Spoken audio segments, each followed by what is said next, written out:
Quiero, como siempre que tengo esta oportunidad, este privilegio de estar en este lugar, primeramente dar gracias a Dios, dar gracias a mis pastores por este lugar, ¿no es cierto?, que nos permite servir al Señor. Así que bueno, yo quería compartir con ustedes una palabra. Déjenme que me prepare.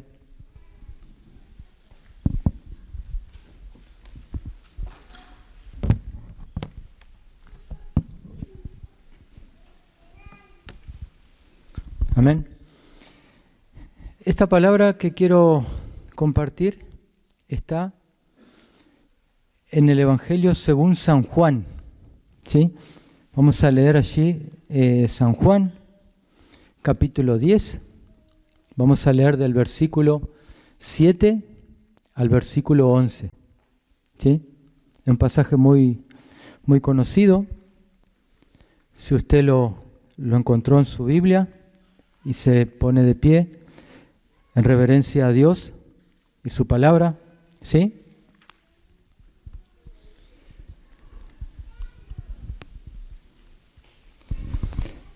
Entonces dice en el versículo 7, volvió pues Jesús a decirles, de cierto os digo, yo soy la puerta de las ovejas.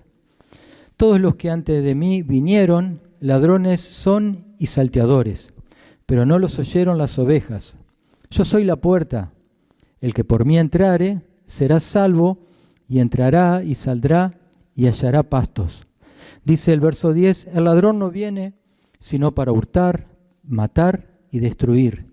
Yo he venido para que tengan vida y para que la tengan en abundancia. Dice el verso 11, yo soy el buen pastor y el buen pastor su vida da por las ovejas. Amén. Esta es la palabra. Si quieren tomar asiento, vamos a desarrollar un poco lo que el Señor nos dice en este pasaje que leímos. Pero para poder comprender lo que está acá en el capítulo 10, es necesario ver un poco lo que habla el capítulo 9. ¿Por qué? Porque es la misma situación, digamos, que se da.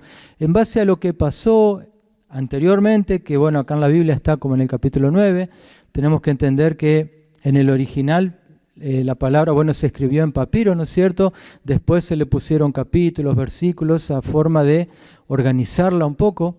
Pero digamos que tanto el capítulo 9 como el capítulo 10 tratan la misma situación. Entonces, para poder comprender o para ponernos en esa situación que Jesús le estaba hablando allí a la gente, vamos a ver el capítulo 9. Si ustedes tienen su Biblia, pueden girar un poquito la hoja. Y ahí en el capítulo 9 hay un título que dice, Jesús sana a un ciego de nacimiento. Y ahí el verso 1 dice, al pasar Jesús vio a un hombre ciego. Vieron que cuando Jesús hizo una obra, hizo un milagro, generalmente las personas se acercaban a él, las personas que tenían una necesidad, dice que se acercaban a él. Allí en el capítulo 2 de San Juan dice que 4 personas llevaban a un paralítico en la camilla y como no podían entrar al lugar donde estaba Jesús, dice que descubrieron el techo y bajaron el paralítico, ¿no es cierto? Veían cómo la gente se acercaba a Jesús. En esta situación dice que Jesús vio a la persona. Qué importante saber es que el Señor está mirando su vida.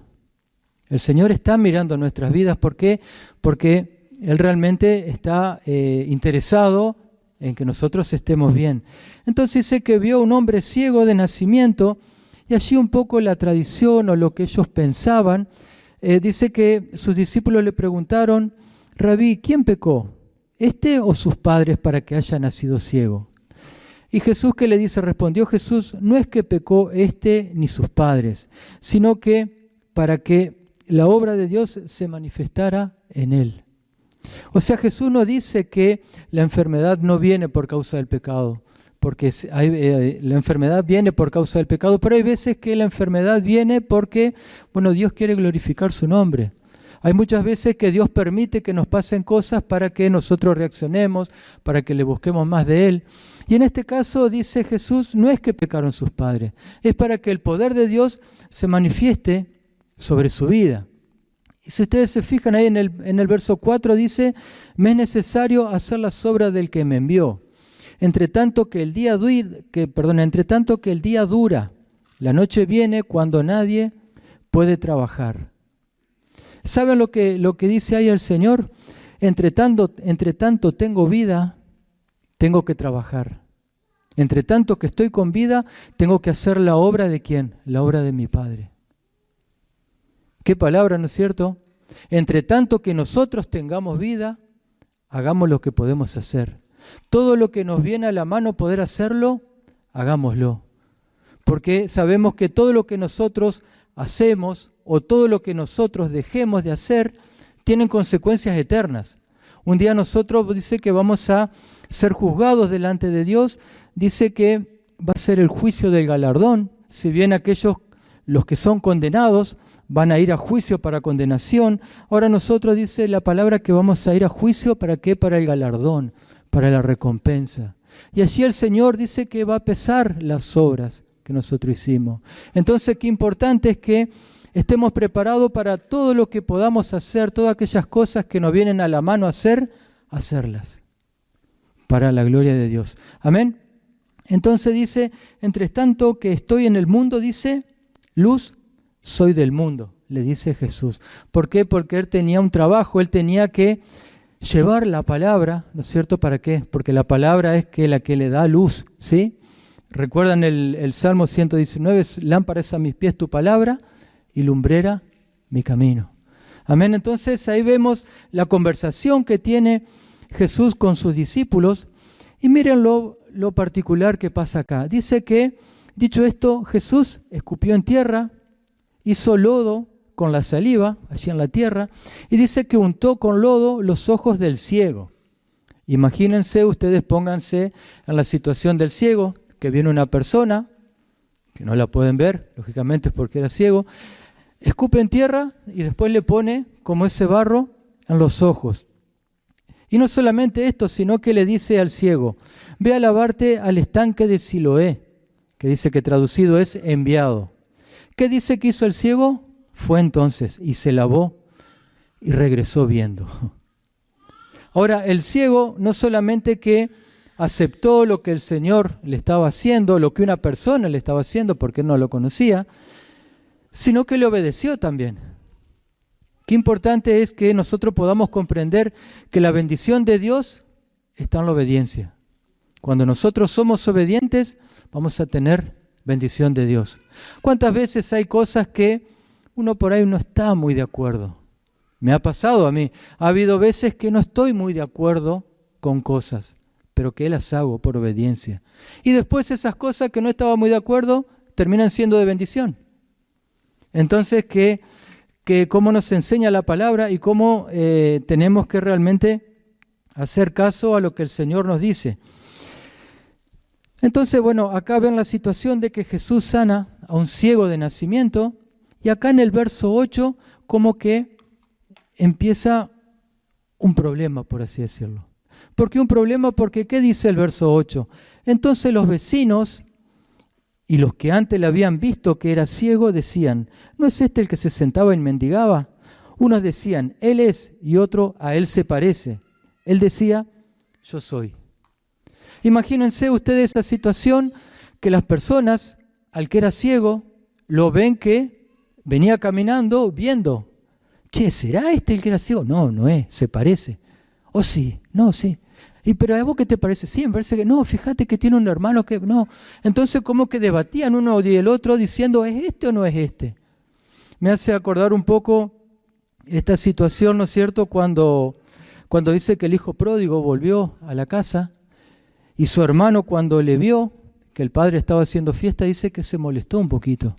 Entonces acá esta actitud de, bueno, si bien eran los vecinos, eran personas que le conocían, pero el hecho de que ellos hayan estado allí debatiendo, es como que a muchos no les gustó esto de que el que era ciego ahora veía. Acá yo buscaba y hay comentaristas que dicen que estas personas eran los incrédulos voluntariosos.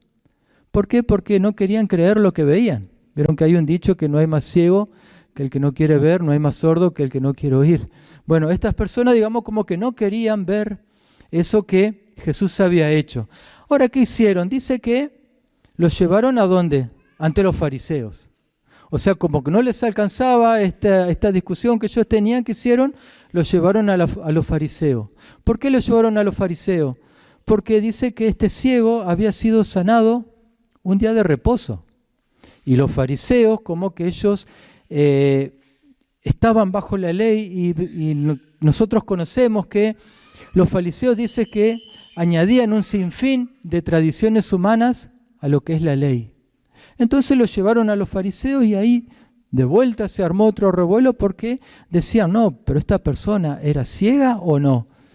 Entonces los llaman al que era ciego, le preguntan, como no le creen, llaman a los padres. ¿Pero este era tu hijo? Sí, dicen los padres. Este era mi hijo que nació ciego, pero resulta que ahora ve. No sé lo que pasó. Pregúntale a él. Imagínense ese debate ahí que pasaba, ¿no es cierto? Ahora ¿con quién? Con los fariseos, con los religiosos de aquella época. Y acá viene un poco lo interesante, que si bien los fariseos, ellos estaban en contra de lo que era el día de reposo, era lo que decía la ley, pero ellos como que no interpretaban correctamente lo que decía la ley, ¿sí? Dice, Jesús dijo que a mí me es necesario trabajar, mientras tanto el día dura. Dice, me es necesario hacer las obras del que me envió. Y cuando uno ve, ¿no es cierto?, la actitud de los fariseos, que ellos realmente estaban equivocados, estaban engañando al pueblo, Jesús en todo momento los acusó a los fariseos. Jesús en todo momento les dijo las cosas. Jesús en todo momento le marcaba sus errores. Jesús en todo momento le decía lo que ellos eran, pero ellos no querían escuchar. Por ejemplo, allí en Mateo capítulo 23, Jesús dice que acusa a los escribas y fariseos, y dice el verso 13, mas hay de vosotros, escribas y fariseos, hipócritas, le llamaba él. Que una persona nos diga hipócrita no es poca cosa. Ahora, un hipócrita que es una persona que aparenta ser algo, pero es otra cosa. Una persona falsa, es un farsante, es una persona que simula algo que no es. Ahora Jesús le dice que ellos eran hipócritas. Jesús le dijo, guías ciegos, coláis el mosquito y tragáis el camello.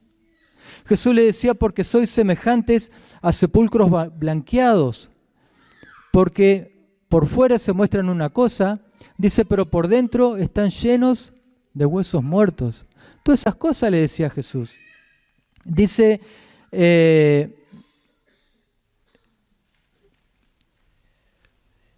lo importante de esto es que Jesús no es que, o sea, si bien Jesús los acusaba, Jesús le mostraba cuál era su error, pero Jesús lo decía con una expresión de dolor. Porque Jesús decía, más ay de vosotros. Ese ay de dolor, ¿vieron cuando uno por ahí se aprieta un dedo que dice, ay, me duele? A Jesús le dolía la actitud que tenían los fariseos. Y le decía las cosas no para echárselas en cara. Le decía las cosas para que ellos pudieran reaccionar y pudieran cambiar. Pero como ellos estaban tan metidos en sus cosas, no escuchaban, no querían ver lo que Jesús le estaba diciendo. Entonces acá viene algo interesante en el verso 28. ¿Por qué? Porque unos versículos antes estaban hablando con el que había sido ciego. Dice el verso 28, ahí del capítulo 9, dice que y le injuriaron y dijeron al ciego, tú eres su discípulo, pero nosotros discípulos de Moisés somos. Nosotros sabemos que Dios ha hablado a Moisés, pero respecto a este no sabemos de dónde sea. ¿Por qué? Porque ellos esperaban otro Salvador, otro libertador. No veían a Jesucristo el Salvador, el enviado. Dice que de este, o sea, de Jesucristo no sabían nada acerca de él. Pero miren lo que respondió el hombre, el que había sido ciego, les dijo, pues esto es lo maravilloso, que vosotros no sepáis de dónde sea, y a mí me abrió los ojos. Dice, sabemos que Dios no oye a los pecadores, pero si alguno es temeroso de Dios y hace su voluntad, Dios a ese oye. Dice, desde el principio no se ha oído decir que alguno abrió los ojos que nació ciego. Si éste no viniera de Dios, nada podría hacer. Ahora, como no podían refutar los fariseos, aquellos líderes religiosos, a esta persona, que dice que lo expulsaron. Pero lo que a mí me llama la atención es la persona, la respuesta que da. Es la respuesta que da esta persona. Ahora, esta persona no es que solamente era ciega. Dice, investigando un poco, en aquella época todas las personas que eran ciegas, dice que estaban mendigando. Su trabajo era que mendigar. Ahora Jesús le devolvió la vida, por así decirlo, le devolvió la vista y le devolvió la oportunidad de que él pueda desenvolverse. Ahora miren la respuesta, la lección, la enseñanza que esta persona le da a los líderes religiosos de aquella época. Y que dice que le expulsaron. Ahora, cuando no lo leímos, pero anteriormente, cuando los fariseos, los líderes religiosos, acá habla de los escribas, el pastor me llama el escriba, pero dice que cuando los fariseos hablaban con sus padres, dice que le dijeron, preguntadle a él hablará por sí mismo en el verso 21. Y en el verso 22 dice, esto dijeron sus padres, ¿por qué? Porque tenían miedo de los judíos, por cuanto los judíos ya habían acordado que si alguno confesase que Jesús era el Mesías, fuera expulsado de la sinagoga. Ahora, ¿por qué los padres tenían miedo de ser expulsados de la sinagoga? ¿Por qué? Porque estos judíos, porque estos líderes religiosos, porque los fariseos dice que tenían influencia en los trabajadores, en la clase política. Entonces, que una persona fuera expulsada, se le iba a complicar llevar adelante su vida, por así decirlo. ¿Por qué? Porque ellos tenían control, no solamente en la parte religiosa, sino también en la parte económica, podemos verlo. Ahora dice que al ciego dice que le expulsaron de la sinagoga. Ahora Jesús como que, si bien no lo dice la palabra, pero qué bueno que lo expulsaron. ¿Por qué? Porque si no lo hubiesen expulsado, esta persona que había sido ciego hubiese vuelto a las tradiciones de los fariseos. Entonces, como que Jesús celebra de que lo hayan expulsado, de que haya salido de ese lugar. Tenía otro problema que enfrentar, pero qué bueno que pudo salir de ese lugar. Ahora miren lo que dice el verso 35. Dice, oyó Jesús que le habían expulsado y hallándole le dijo al que había sido ciego, ¿crees tú en el Hijo de Dios? Respondió él y dijo, ¿quién es Señor para que crea en él? Jesús le dijo, pues le has visto y el que habla contigo, él es. ¿Qué hizo este hombre que había sido ciego? Creo, Señor, y le adoró. ¿Qué actitud, no es cierto? ¿Le creyó a Jesús que él era el Hijo de Dios? Me imagino que le recibió como su Salvador. Y dice que le adoró.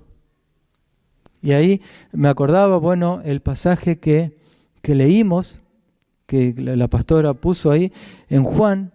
Dice que la salvación viene de los judíos y en el versículo 24 dice que Dios está buscando a los adoradores y los que le adoran dice que es necesario que le adoren en espíritu y en verdad. Qué bueno que podamos realmente ser personas adoradoras. Adorar a Dios con toda nuestra vida, con todo lo que nosotros hacemos, adorarle a Él. Reconocerlo a Él en todos nuestros caminos como nuestro Señor, como nuestro proveedor, como nuestro protector, como nuestro Padre, como el todo, porque Dios es todo para nuestra vida. Amén, qué bueno que podamos tener esa actitud delante de Dios. Ahora cuando sigue el verso 39, dijo Jesús, está hablando con él que había sido ciego.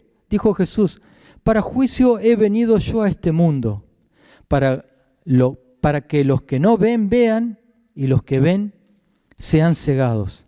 Ahí el verso 40, de vuelta, los fariseos se armó el desparramo, y le expulsaron, dice.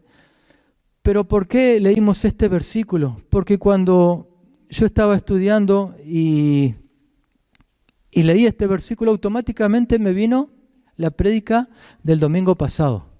La prédica por la mañana, la prédica que trajo nuestro pastor. ¿Qué decía de la prédica? Predicadores que traemos el mensaje de salvación y traemos el mensaje de condenación. Y ahí hablaba, ¿no es cierto?, un poco acerca de la vida de Jonás, que Dios lo mandó a Jonás a hacer una tarea. Jonás dice que no quiso, él se tomó un barco a otro lugar. Bueno, allí vino una tempestad, un terremoto, bueno, una tempestad, no un terremoto, una tempestad, dice, en el mar, que bueno, que lo echaron, lo arrojaron del barco a Jonás. Allí dice que lo tragó un pez. No sé si ustedes conocen esa historia. Allí en el vientre del pez dice que Jonás recapacitó. Bueno, el pez se acercó a tierra, bueno, salió del vientre del pez y dice que, bueno, hizo la tarea que Dios le encomendó y dice que la gente de Nínive se arrepintió de sus pecados. Ahora, qué bueno es que nosotros podamos reaccionar cuando viene la palabra a nuestras vidas. Porque Jesús estaba acusando a estos fariseos, a estos escribas, pero ellos no lo querían oír, no querían oírle a Jesús.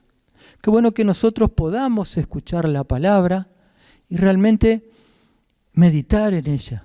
Como dice el pastor, que nosotros podamos rumiar la palabra. Lo que hoy nosotros estamos recibiendo, lo que recibimos en la célula, lo que recibimos en las distintas reuniones, tomar todo, como hace la vaca, ¿no es cierto? Comer, comer, comer. Y cuando estamos tranquilos en un lugar, vieron que la vaca va, se sienta en la sombra y ¿qué hace? Saca. Y ahí mastica, ahí le saca el jugo a todo lo que comió. Bueno, qué bueno que nosotros podamos tener esa actitud y no poner a cuestionar las cosas, como estos incrédulos voluntariosos que no querían ver lo que el Señor había hecho y cuestionaban, por así decirlo. Qué bueno que nosotros realmente la palabra podamos tomarla, examinarla y, ¿no es cierto?, porque es la palabra lo que nos da el crecimiento, es la palabra la que va a producir cambios en nuestra vida, es la palabra. Ahora, la palabra, acá puede haber cualquier persona, pero el que está hablando es el Señor. Amén. Qué bueno que siempre podamos tener eso en claro. ¿Por qué? Porque todo eso va a ser de bendición para nuestra vida. ¿Por qué? Porque es la palabra la que nos da el crecimiento. ¿Sí? Entonces, bueno, a modo de introducción era eso. Y ahí venimos a lo que es el capítulo 10. Entonces, en base a todo eso que pasó, toda esa situación que pasó, Jesús continúa hablando. ¿Y qué dice? Les da una alegoría, les hace una ilustración. ¿Una ilustración con qué? Con ovejas. ¿Sí? ¿Por qué? Porque las ovejas era la actividad muy común de aquella época. En aquella época había pastores, ¿no es cierto? Y ellos trabajaban con ovejas. Entonces, ¿qué hace Jesús? Utiliza ese trabajo que ellos hacían, ¿para qué? Para explicarle una verdad espiritual, para que ellos entendiesen lo que Él les estaba hablando. Entonces, ¿qué dice allí en el verso 1 del capítulo 10? Dice, de cierto os digo, el que no entra por la puerta en el redil de las ovejas, sino que sube por otra parte, dice, ese es ladrón y es salteador. Mas el que entra por la puerta, el pastor de las ovejas es. A este abre el portero, y las ovejas oyen su voz, y a sus ovejas llama por su nombre y las saca. Y cuando ha sacado fuera todas las propias, dice que va delante de ellas, y las ovejas le siguen. ¿Por qué? Porque conocen su voz, ¿sí? ¿Por qué utiliza la figura del buen pastor? Para hacer un contraste entre lo que es un buen pastor y lo que es un mal pastor, o lo que eran los líderes religiosos de aquella época. ¿Sí? Entonces, ahí habla de un redil, dice, el que no entra por la puerta en el redil de las ovejas. Y esa palabra redil era como un corral, por así decirlo. Dice que un redil era como un corral, dice, hecho de piedras. ¿Para qué? Para que entren allí las ovejas. ¿Sí? Ahora, ese corral hecho de piedras era un lugar seguro, dice, contra fieras, contra ladrones. dice que bueno, estaba hecho con piedras, por ahí, bueno, también podía tener espinas, abrojos, ramas, ¿sí? ¿Por qué? Porque allí dice que guardaban las ovejas, ¿para qué? Para que estén seguros, por ejemplo, durante la noche. Pero ¿qué pasa? Este redil dice que solamente tenía una entrada, no es que tenía una entrada y una salida. El redil tenía una sola puerta. Entonces ahí dice que el que no entra por la puerta, el que entra por la puerta, el pastor de las ovejas es. ¿Por qué? Porque el ladrón no entra por la puerta. El ladrón va a entrar por cualquier abertura, por cualquier lugar donde se pueda filtrar, por donde se pueda meter, va a entrar por ahí. Ahora, el pastor no se va a meter por cualquier lugar. El pastor va a entrar por la puerta. Entonces ahí como que hace una comparación entre lo que es uno y lo que es otro. Dice, a este abre el portero y las ovejas oyen su voz. ¿Por qué habla acá de un portero? Porque dice que en aquella época había rediles y había, por ejemplo, había varios pastores que llevaban sus ovejas. Entonces dentro de ese redil había ovejas de varios pastores. Había un portero que cuidaba el lugar, ¿no es cierto? Una persona que se le pagaba para que haga su trabajo de cuidar allí la puerta. Después dice, imagínense, al otro día, pasó la noche, al otro día vuelve el pastor y dice que las llamaba a las ovejas. Y las ovejas dice que oían la voz del pastor y las ovejas dice que seguían a su pastor. ¿Por qué? Porque le conocían. ¿Sí? Dice que acá habla del portero, pero investigando un poco acerca de este tema, bueno, yo nunca estuve con oveja, nunca trabajé con oveja, ¿no es cierto? Pero para ver esto tuve que investigar un poco. Dice que aquellos pastores que tenían su propio redil, dice que el pastor dormía en la puerta, el pastor estaba en la puerta. ¿Por qué? Porque la puerta era el único lugar por donde no podía entrar, por donde podía entrar alguien. Dice que él entonces cuidaba ese lugar. En este caso habla del portero porque puede ser esta situación de que hayan habido ovejas de distintos pastores. ¿Se entiende la situación un poco? Entonces dice, a este abre el portero, las ovejas oyen su voz, las llama por su nombre y las saca. Cuando dice que el pastor llama a las ovejas por su nombre, denota un apego, denota que hay un tiempo. O sea, imagínense, el pastor iba con las ovejas, acuérdense de lo que era David, ¿no es cierto? Él era pastor de ovejas, él estaba con las ovejas, él vivía con las ovejas, él tenía olor a oveja, decía el pastor. Y dice que a veces cuando el pastor tiene tanto tiempo con las ovejas, a una le pone un nombre, a otra le pone otro nombre. ¿Por qué? Por la característica de la oveja, ¿sí? Y las ovejas dicen que conocen a su pastor. No sé si ustedes han visto, pero hay videos. Yo me acuerdo de una clase del Seminario de Cimiento Espiritual. Pusieron un video donde había un redil de ovejas y iban distintas personas. Dice que han hecho la prueba de que van personas vestidas como su pastor, pero no es el pastor. Llaman a las ovejas y las ovejas no le hacen caso. Así que uno puede ver de lejos y dice, es el pastor porque está vestido como se viste, pero no es el pastor, y dice que las ovejas cuando oyen su voz no le hacen caso. Ahora cuando el verdadero pastor las llama, las ovejas dice que miran y se acercan. ¿Han visto ese video? Bueno, ese video lo pasaron en una clase. Bueno, ese video explica un poco esta situación que Jesús le está explicando a la gente, de acuerdo a lo que había pasado anteriormente. ¿Sí?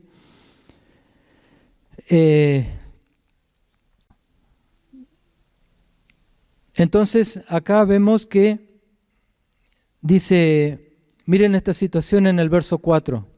Bueno, habíamos visto que el portero abre, las ovejas oyen su voz, a su oveja llama por su nombre, la saca. Y el verso 4 dice, y cuando ha sacado fuera todas las propias, sus ovejas, dice que va delante de ellas, y las ovejas le siguen porque conocen su voz.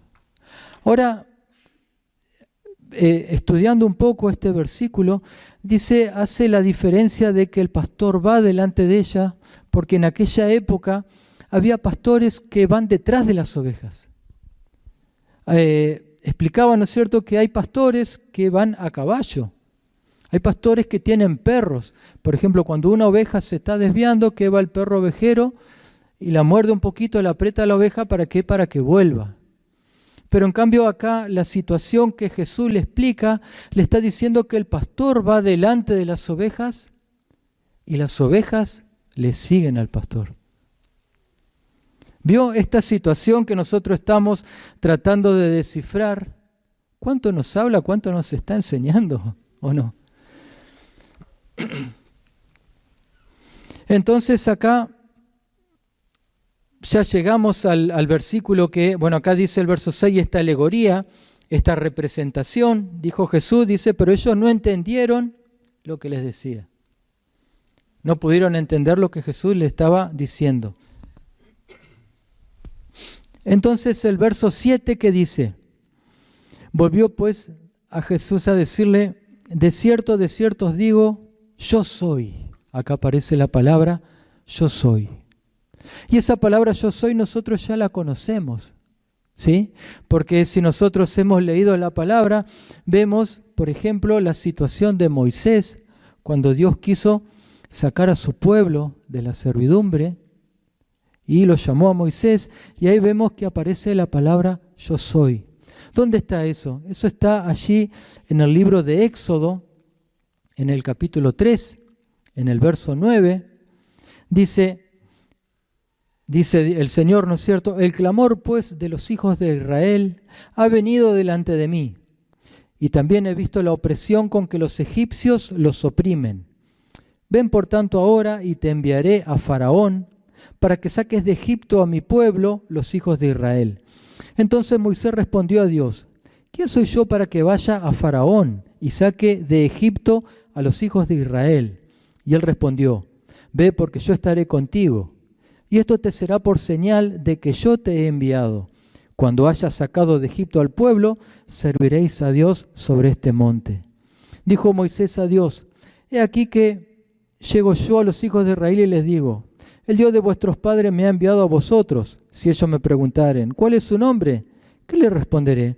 Y respondió Dios a Moisés, yo soy el que soy. Y dijo, así dirás a los hijos de Israel, yo soy, me envió a vosotros. El verso 15 dice, además dijo Dios a Moisés, así dirás a los hijos de Israel, Jehová, el Dios de vuestros padres, el Dios de Abraham, el Dios de Isaac, y Dios de Jacob me ha enviado a vosotros. Este es mi nombre, dice, para siempre, y con él se me recordará por todos los siglos. Ahora Jesús utiliza la palabra yo soy. Nosotros podemos ver allí en San Juan que Jesús utiliza 7 veces la palabra yo soy. Él dice yo soy el pan de vida, yo soy la luz del mundo, yo soy la puerta, yo soy el buen pastor, yo soy la resurrección y la vida, yo soy el camino, la verdad y la vida, yo soy la vid verdadera. Esas frases las utiliza Jesús ¿con qué? Con la palabra yo soy. Ahora vemos acá que dice que este es mi nombre para siempre y con él se me recordará por todos los siglos. Ahí Jesús se estaba identificando como el Hijo de Dios. ¿Sí? Ahora esa palabra yo soy es yo soy el que es y yo soy el que será. Denota una autoexistencia, algo que no fue creado, denota algo que es eterno. Dios está diciendo que Él es un Dios de generaciones. ¿Por qué? Porque Él es Dios de Abraham, Dios de Isaac, Dios de Jacob, Dios de generaciones. Él es eterno, Él es inmutable, Él no cambia. Él es siempre igual por todos los siglos de los siglos. Yo soy el que soy. Dice que esa frase traducida significa deseo ser conocido como el Dios que está presente y activo. Entonces el yo soy es el Dios que está presente en tu vida y Él quiere estar activo en tu vida, en nuestra vida. Ahora Jesús que dice en este versículo, yo soy la puerta, pero la puerta de las ovejas. Si nosotros queremos darle sentido a esta frase, yo soy la puerta del redil, porque ¿qué es lo que tiene puerta? El redil. Ahora Jesús le dice, yo soy la puerta de las ovejas, no la puerta del redil. ¿Por qué? Porque allí en el verso 9, ¿qué dijo Jesús? Yo soy la puerta. El que por mí entrare será salvo, y entrará y saldrá y hallará pastos. Jesús es la salvación. Jesús es la puerta a la salvación. Jesús es la puerta a la vida eterna. Dice que hallará pastos, porque Él es la palabra. Amén. Dice que Jesús dijo, yo soy el camino, la verdad y la vida. Nadie viene al Padre sino por mí. Allí en 14:6. Ahora cuando yo veía esto, ¿no es cierto?, que dice que Él es la puerta a la salvación. Dice que el que por mí entrare será salvo. Cuando yo estaba leyendo ese versículo, me acordaba de la situación de un Jesús. Un joven dice que allí en Marcos capítulo 10, dice que se acercó a Jesús, dice que se arrodilló delante de Él y le dijo, así parafraseándolo, Maestro bueno, ¿qué haré para heredar la vida eterna? Le dijo el joven rico. Y ahora yo le pregunto a ustedes, ¿qué tenemos que hacer nosotros para heredar la vida eterna? ¿Qué piensan ustedes? ¿Qué podemos responder? No tenemos que hacer nada. ¿Tenemos que hacer algo? No hay que hacer nada para heredar la vida eterna. ¿Por qué? Porque la obra la hizo Cristo en la cruz del Calvario. Porque de tal manera amó Dios al mundo que ha dado a su Hijo unigénito para que todo aquel que en Él cree no se pierde, mas tenga vida eterna. Entonces, para heredar la vida eterna, ¿qué tenemos que hacer nosotros? Creer en la obra de Jesucristo, la obra que hizo allí en la cruz del Calvario. ¿Sí? Aceptarlo como nuestro Salvador. Dice que en ese momento la fe de nuestro Señor Jesucristo viene sobre nosotros. Ahora, ¿qué es la fe? Es la confianza de lo que no se ve, la certeza de lo que no se espera, de lo que se espera. Dice que cuando nosotros creemos, la fe de nuestro Señor Jesucristo viene a nuestras vidas. ¿Y qué es lo que se produce en nosotros? Hay un arrepentimiento. Cuando aceptamos a Jesús como nuestro Salvador, va a venir un arrepentimiento a nuestras vidas. ¿Y qué es el arrepentimiento? Es reconocer nuestros pecados. Es llorar por nuestros pecados. Jesús a los escribas y a los fariseos lo acusaba en todo momento, les decía cuál era su pecado, pero ellos no lo veían.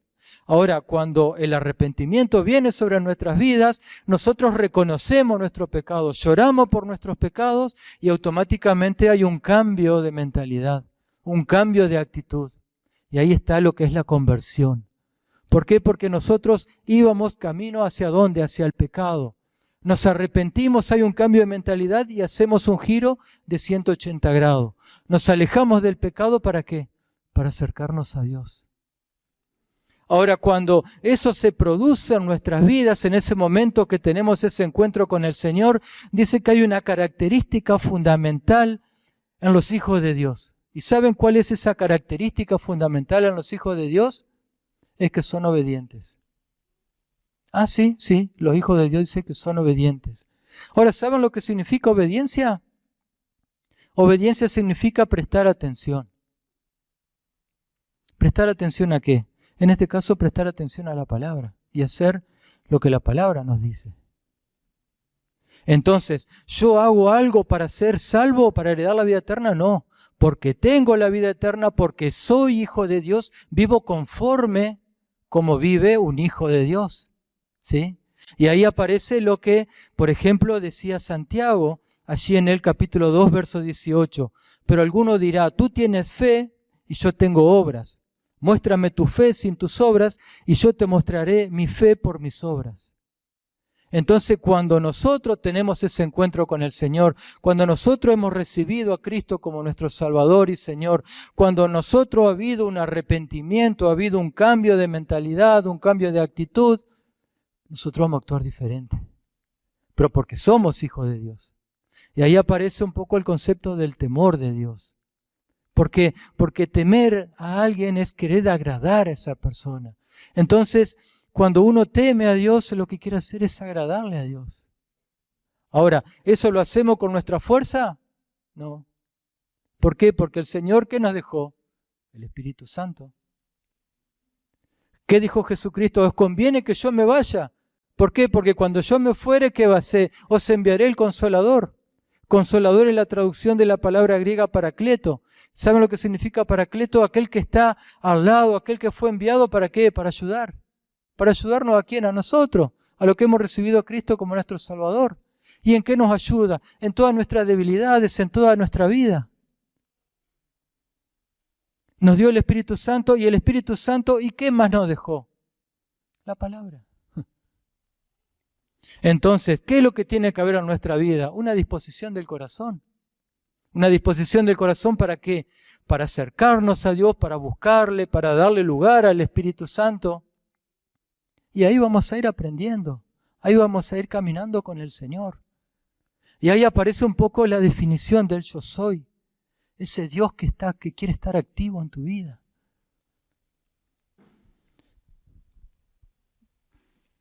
Entonces, cuando uno empieza a ver todas estas cosas, uno dice, qué grande que es el Señor. ¿Por qué? Porque no somos dignos ni merecedores de nada, hermano. Nadie de nosotros éramos dignos de nada. Ahora el Señor dio su vida por nosotros. Ahora qué bueno es que nosotros podamos aprovechar esto que tenemos. Aprovecharlo. La característica del ser humano es que no se da cuenta de las cosas que tiene. ¿Hasta cuándo? Hasta que las pierde. Bueno, que podamos aprovechar todo esto que tenemos, todo esto que el Señor nos ha dado. Qué importante es que poder comprender estas cosas, poder saber de estas cosas que están en la palabra. Ahora, si nosotros no tenemos contacto con la palabra, nunca vamos a saber las cosas. Entonces ahí yo puse, bueno, yo soy como se identificó el Señor. Yo soy la puerta de las ovejas, dice. Y en el verso 10, en la parte B, dice, yo he venido para que tengan vida y para que la tengan en abundancia. Ahora, ¿qué es la vida? Dice Cristo que es, yo soy el camino, la verdad y la vida. Pero dice vida en abundancia.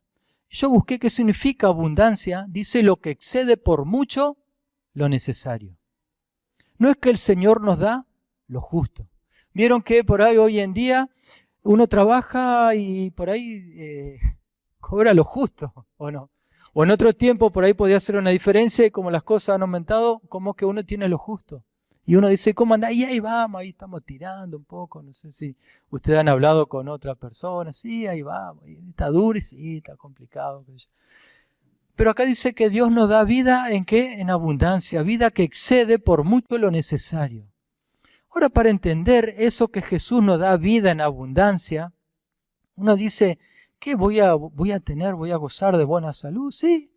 ¿Voy a vivir por mucho tiempo? Bueno, Dios dirá cuánto tiempo. Pero mira lo que dice, por ejemplo, Efesios en el capítulo 4, en el verso 10. Dice, por ejemplo, el que descendió, está hablando de Jesucristo, el pastor, el buen pastor del cual está hablando acá. El que descendió, dice, es el mismo que también subió por encima de todos los cielos para llenarlo todo. Y él mismo constituyó, o sea, Cristo, es el don de Cristo, dice, a unos apóstoles, a otros profetas, a otros evangelistas, a otros pastores y maestros.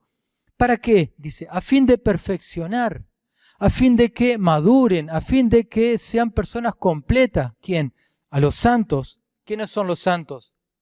Todos nosotros, ¿sí? ¿Para qué? Para la obra del ministerio, para la obra del servicio, para poder servir. ¿Para qué? Para la edificación del cuerpo de Cristo. ¿Quién es el cuerpo de Cristo? La iglesia. ¿Quiénes somos la iglesia? Nosotros. No es la estructura es el templo, las paredes es el templo, pero la iglesia, ¿quién es la iglesia? Somos nosotros, los que hemos recibido a Cristo como nuestro Salvador y nuestro Señor. Dice, hasta que todos lleguemos a la unidad de la fe. Cuando yo leía la unidad de la fe me acordaba, allí en San Juan en el capítulo 17, cuando Jesús era hombre y oraba al Padre. ¿Y él por qué oraba?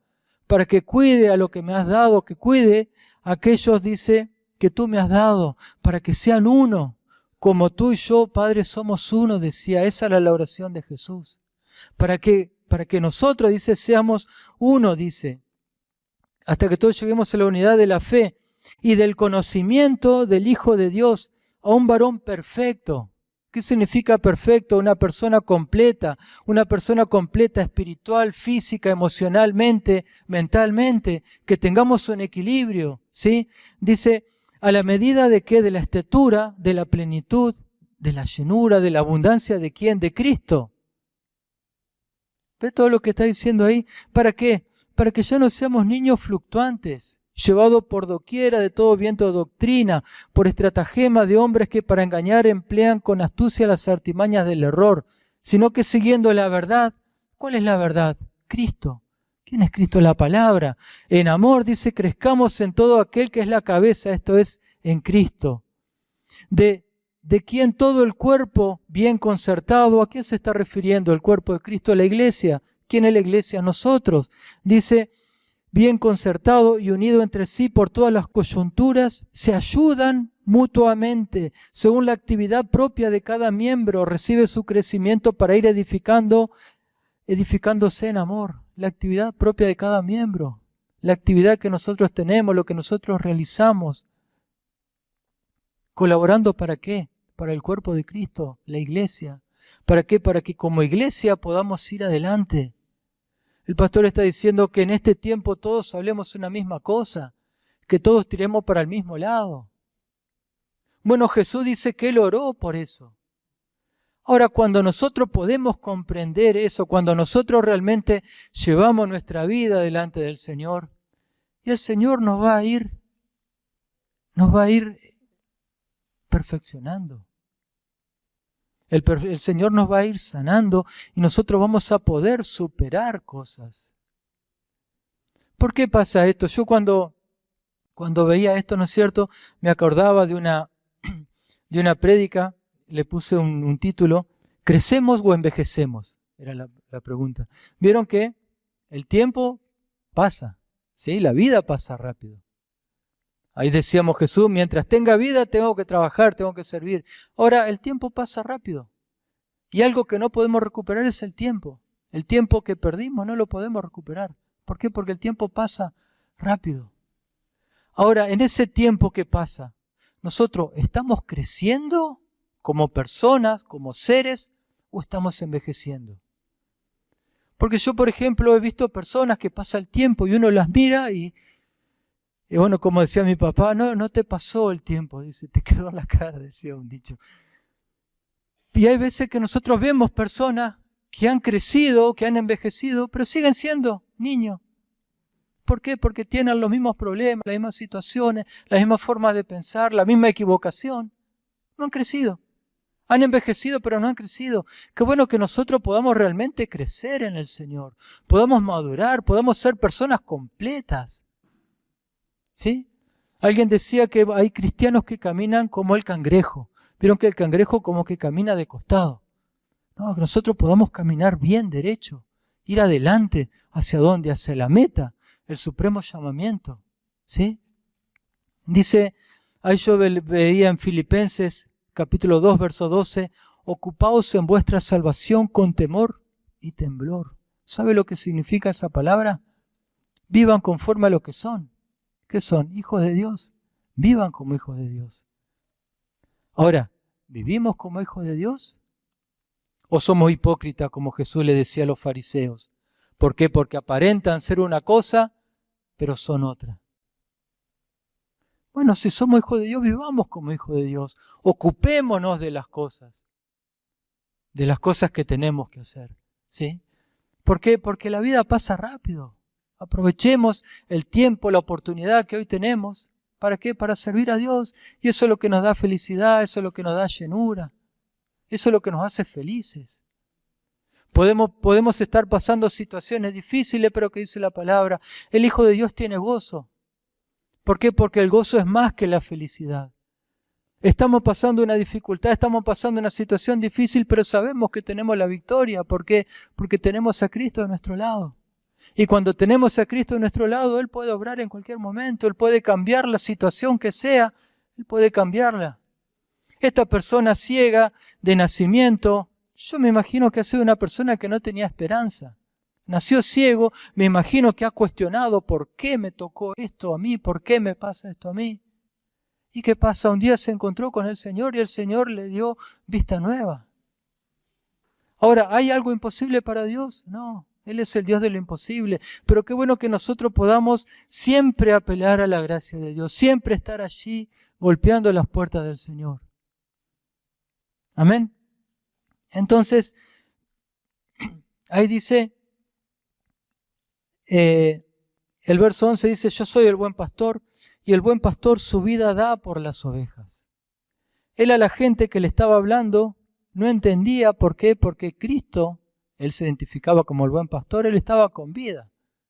Ahora nosotros sabemos que Cristo dio su vida en la cruz del Calvario. ¿Por quién la dio? Por nosotros. Dice el verso 15, así como el Padre me conozco y yo conozco al Padre y pongo mi vida por las ovejas. ¿Sabe lo que significa esa palabra por las ovejas? Es la sustitución. ¿Por qué? Porque Cristo murió por nosotros. Un justo por los injustos. Cristo murió por nosotros. Él pagó la deuda de nuestros pecados. Esa deuda impagable que nosotros teníamos ante el Padre, ante el gran trono celestial, Cristo la pagó. Ahora, Él decidió pagarla. ¿Por qué? Porque dice el verso 17, por esto me ama mi Padre, porque yo pongo mi vida para volverla a tomar. Nadie me la quita, sino que yo de mí mismo la pongo. Tengo poder para ponerla y tengo poder para volverla a tomar.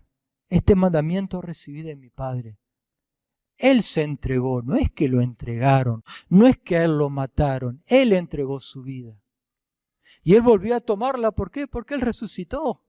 Esa es nuestra esperanza, esa es nuestra fe de qué, de que Cristo murió, dice que descendió y al tercer día resucitó y hoy está sentado a la diestra de Dios el Padre. Pongo mi vida para volverla a tomar. Pero Él puso la vida, no es que le tocó a Él, vieron que, me tocó estar en tal lado. No, Cristo, Él puso su vida, Él decidió. Ahora, ¿por qué lo hizo? Por amor. ¿Éramos dignos, hermanos, nosotros de eso? No, no éramos dignos. Pero Cristo puso su vida por nosotros. Él murió por nosotros.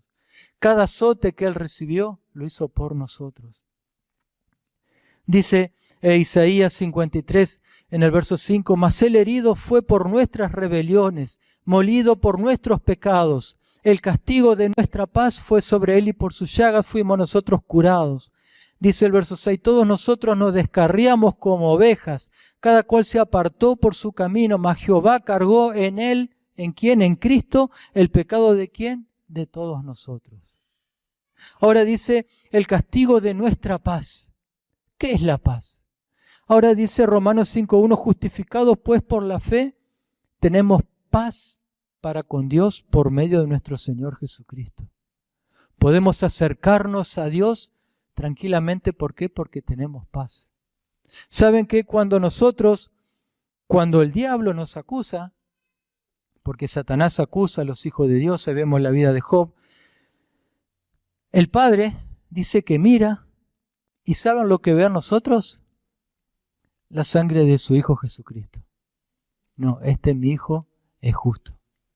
Nosotros no somos justos, pero el Señor nos ve como justos y nos trata como justos. ¿Por qué?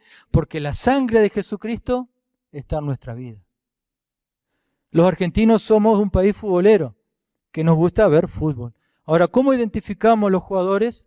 Por la camiseta. Bueno, el Señor cuando nos ve a nosotros, ¿qué ve? La sangre de Jesucristo. Este es mi Hijo justo. Qué bendición, hermano. Dice 1 Pedro capítulo 3, verso 18, porque también Cristo padeció una sola vez por los pecados. ¿El justo? ¿Por quién? Por nosotros, por los injustos. ¿Para qué? Para llevarnos a la verdad, para llevarnos a Dios, siendo a la verdad muerto en la carne, pero vivificado en espíritu. ¿Qué palabra? Dice ahí San Juan en el verso 16, dice, tengo otras ovejas que no son de este redil, aquellas también debo traer y oirán mi voz y habrá un rebaño y un pastor. ¿A quién se estaba refiriendo? A nosotros. Juan 1:11 dice, a lo suyo, Él vino a dar su vida en la cruz del Calvario, y los suyos, ¿quién eran los suyos? Los judíos. No le recibieron. Mas a todos los que le recibieron, a los que creen en su nombre, dice que le dio potestad de ser hecho hijo de Dios. Y esto es voluntad de Dios. Entonces ahí cuando Él dice, tengo oveja de otro redil, se está refiriendo a nosotros. ¿Por qué? Porque nosotros no somos judíos. Pero dice que a esas ovejas también tengo que traerla, oirán mi voz y habrá un rebaño y un pastor. Dice que va a haber un pastor. Ahora, ¿cuál es la tarea del pastor? Llevar a las ovejas a que coman un buen pasto. ¿Sí? Esa es la tarea del pastor. Ahora dice que las ovejas sigan al pastor. Ahora yo le pregunto, ¿tenemos pastos acá o no hay pastos? ¿Tenemos palabra o no hay palabra? ¿Somos enseñados o no somos enseñados? ¿Somos instruidos o no somos instruidos? Ahora, ¿qué hacemos con todo eso que tenemos? Dice que las ovejas siguen al pastor, no que el pastor tiene que estar atrás empujándola a las ovejas, llevándolas. Si bien el pastor va, busca a aquella oveja, la que está quebrada, la lleva, dice, hay otros versículos, otros pasajes. Pero acá en esta historia que nosotros estamos viendo, dice que las ovejas siguen al pastor. Y la tarea del pastor es llevar a las ovejas a buenos pastos. ¿Para qué? Para que tengan un buen crecimiento, una buena dieta. Vieron que hoy en día está muy de moda el tema de la alimentación. ¿Qué es lo que tenemos que comer? Bueno, no comer tantos carbohidratos, comer, comida saludable. ¿Para qué? Para gozar de buena salud. Ahora, nosotros tenemos buenos pastos o no tenemos buenos pastos. ¿Aprovecha los pastos? ¿O esos pastos son para criar panza únicamente?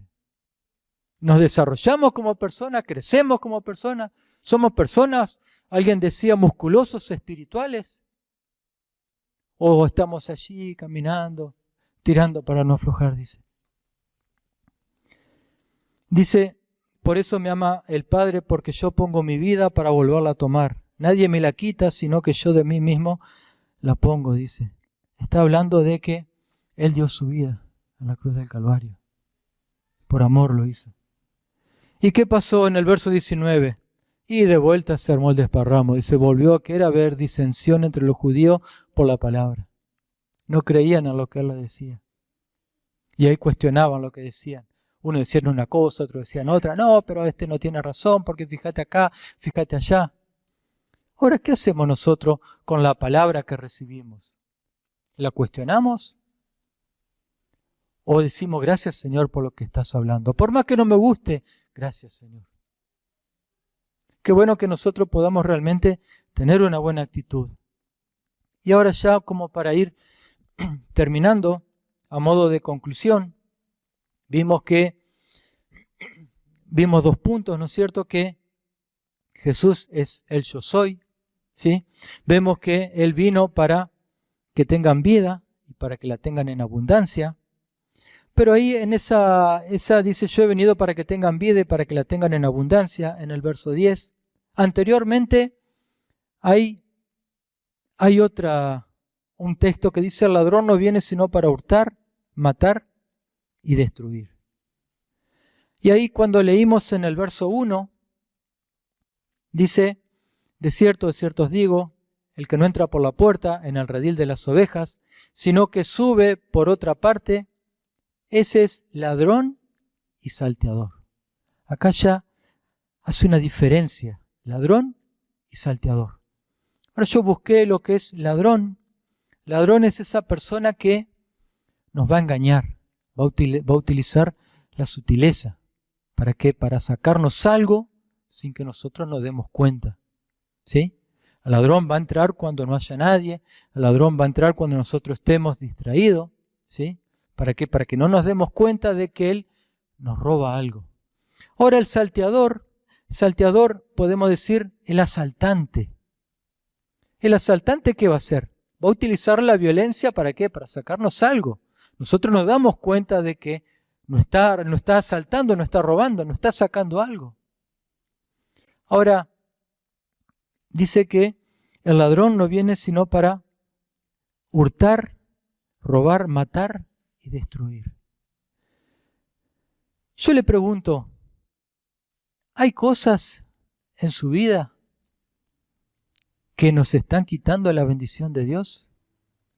¿Hay un ladrón que nos roba la bendición de Dios?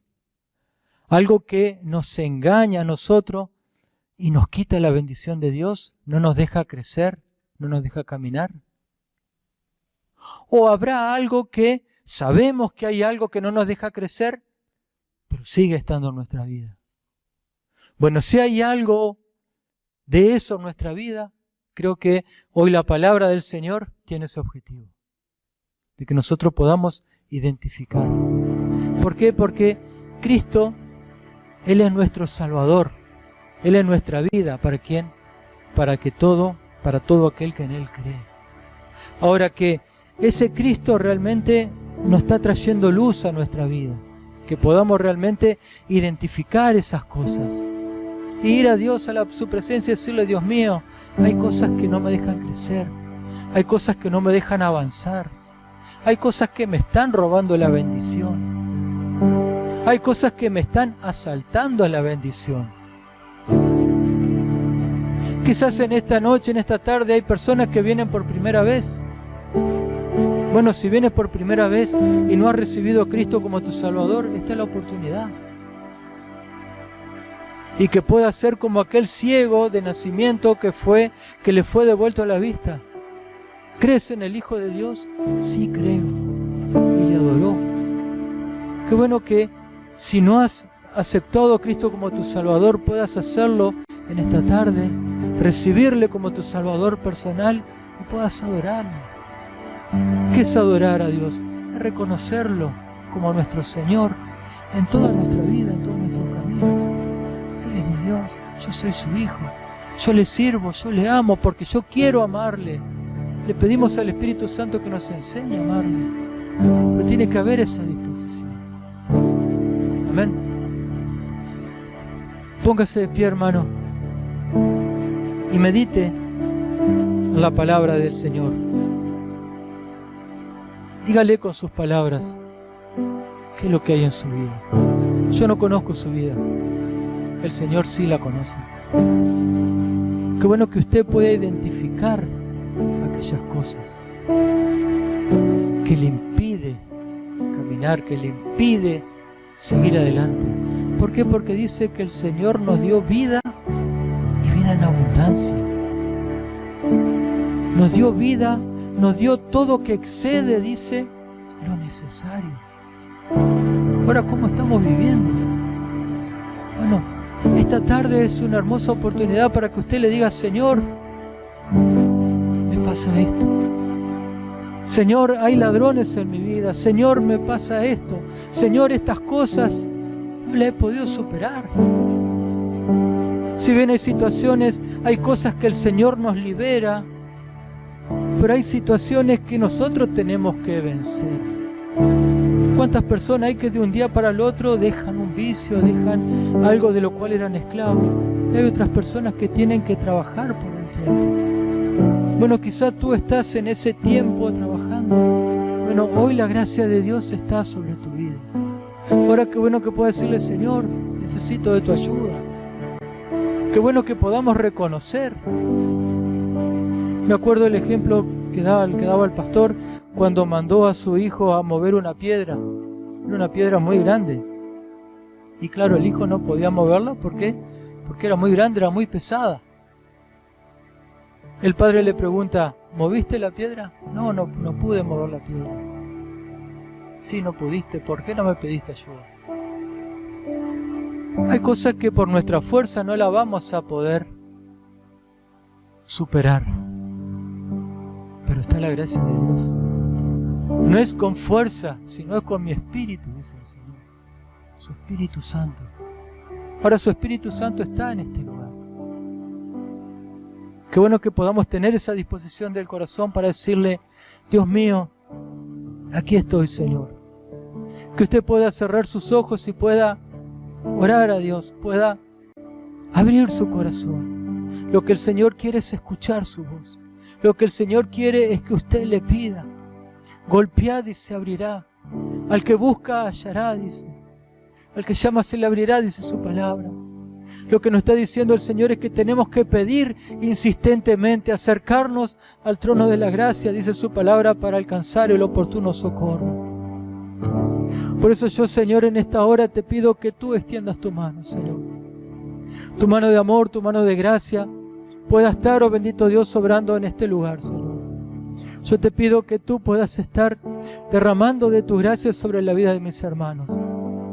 Que tú puedas hacer la obra, Padre. Yo te pido misericordia, Señor. Pido, Señor, que tú puedas estar tocando los corazones, Señor. Yo te presento, Dios mío, cada situación que tiene mi hermano, que tiene su familia, Señor. Pero, Padre eterno, que sea tu gracia, que sea tu misericordia, Señor. Padre eterno, que en este tiempo podamos reaccionar, oh bendito Dios, que la vida, que el tiempo pasa rápido, Señor. Y lo que hoy no pudimos hacer, quizás mañana no podamos hacerlo, Señor. Padre, que todos podamos tener esa disposición de servirte, de estar siempre preparados, dice tu palabra, para dar razones de nuestra fe, Señor. Todo lo que nos viene a la mano, Señor, poder hacerla. Pero poderla hacer, Señor, con gratitud. Con gratitud, oh bendito Dios, Padre, porque tú diste todo, Señor. Tú diste tu vida en la cruz del Calvario. Tú dejaste trono. Tú dejaste, Señor, toda tu deidad, Padre eterno. Tú eras Dios, tú eras todopoderoso. Ahora tú te despojaste de todas las cosas y te hiciste hombre. Naciste como hombre, viviste como hombre, padeciste como hombre, sufriste como hombre, pero sin pecado. Fuiste a la cruz del Calvario, donde diste tu vida, donde fuiste azotado y diste tu vida solo por amor.